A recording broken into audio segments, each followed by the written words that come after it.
Hi, Dr. Thomas. This is my presentation 3 on the Jungian analysis. Apologies in advance if I sound a bit sick. I've been for a couple days, so let's just get into it though. The Lord of the Rings trilogy is a powerful and richly symbolic story that can be analyzed from a Jungian perspective. The trilogy is full of archetypal themes and symbols that are all central to Jungian psychology, including the hero or dreamer archetype, the shadow, the anima, animus, and the self. At the heart of the story is the hero or dreamer archetype, embodied mostly by Frodo Baggins. Frodo is an unlikely hero, a hobbit who is initially reluctant to embark on the dangerous journey to destroy the One Ring. However, he ultimately rises to the challenge and becomes a heroic figure who is willing to sacrifice everything to achieve his goal. Frodo's journey represents the journey of the hero, which is a common theme in myths and legends. While Frodo can be seen as the main hero throughout the trilogy, he is not the only one, in my opinion, who fits this archetype. Aragorn is another hero in mind. Because of his bloodline and being one of the Dunedain, he is the rightful heir to the throne of Gondor. He too, like Frodo, is initially reluctant to accept his destiny, fearing he is not worthy and will fail to restore the world of men back to its former glory after its falling into disarray by his ancestors. Being that the time of the elves is over, and the time for men to rule Middle-earth has come, Aragorn is responsible for uniting and rallying the entire race of man to inherit Middle-earth. While not the ultimate end goal of the film, this does serve as a significant subplot, and Aragorn as a sub-hero or sub-dreamer type character. The shadow is an aspect of the psyche that Jung believed must be integrated in order to achieve wholeness. The shadow is a Jungian archetype that consists of sex and life instincts.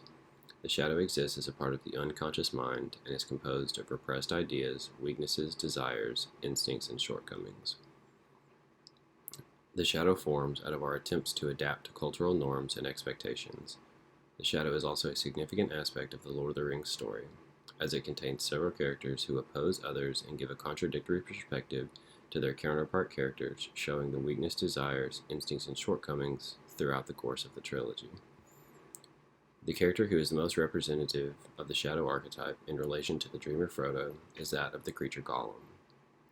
While Gollum was once very similar to a hobbit himself, he succumbed to the influences of the ring, lusting after it and keeping himself subjected away from society for over 500 years. The weakness and lust is what prompts him to be Frodo's guide into Mordor, not out of love or caring for Frodo, but in an effort to be closer to the ring in any capacity. It is the same lust and weakness that prompts Gollum to take a very dangerous path, knowing it will likely lead to the hobbit's death, in which he can take the ring for himself. This will be broken down later in the presentation. In relation to Aragorn, Boromir acts as his shadow, being that he is the captain of Gondor and firstborn son of its steward, Denethor.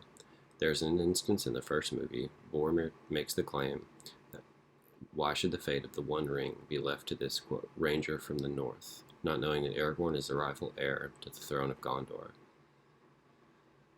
Boromir also mentions that Gondor has no king and needs no king. This animosity remains prevalent between the two up until the end of the first film. This example, too, will be broken down later in the presentation.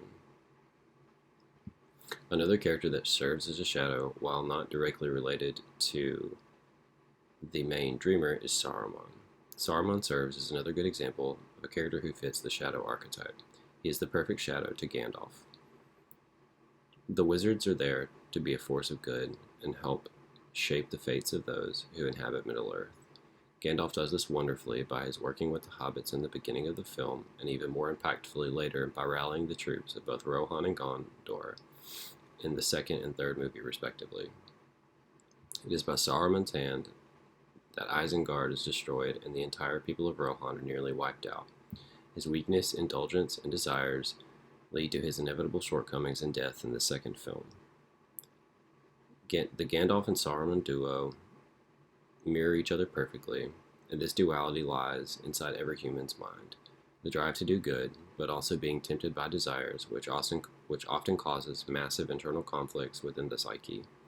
While Gandalf again may not be defined as the typical dreamer, this dichotomy between he and Saruman is so vital to the story and provides such a good perspective on things it could not be ignored. The anima or animus is another important concept in Jungian psychology. It is a counterpart of gender identity and often works alongside the dreamer character, confronting them with the parts of their subconscious minds that involve the perspectives of the opposite gender.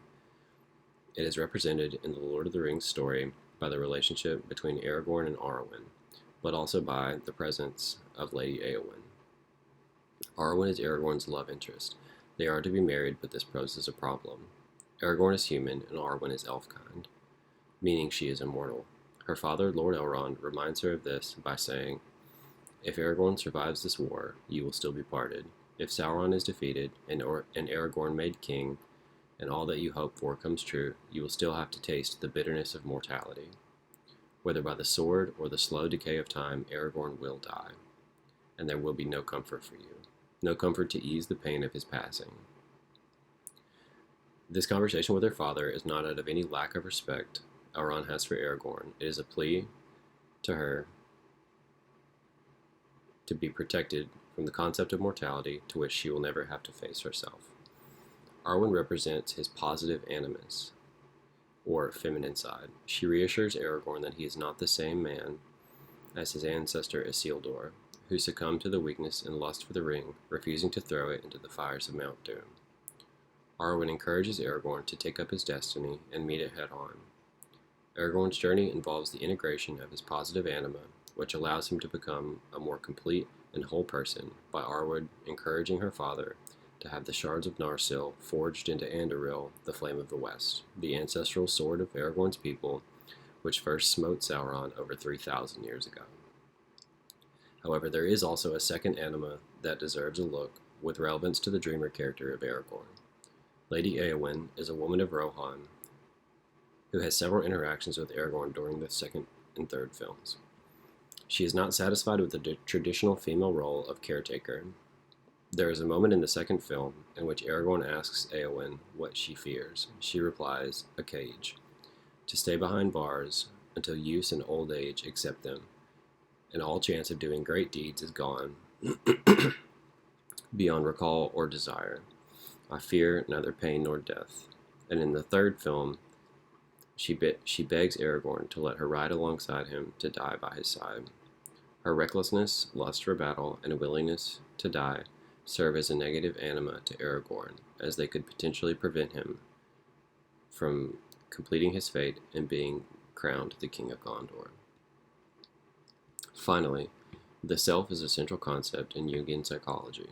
The self represents the unified unconsciousness and consciousness of an individual. Often this is done by characters of old age and insurmountable wisdom. It is represented in the Lord of the Rings story by the character of Gandalf. Gandalf is a wise and powerful wizard who acts as a mentor to the other characters throughout the course of all three films. With respect to Frodo, he serves as his first main guide throughout the first movie and novel. There is a moment where Frodo and Gandalf are talking in which Frodo laments that he is the ring bearer. He says to Gandalf, "I wish the ring had never come to me. I wish none of this had happened."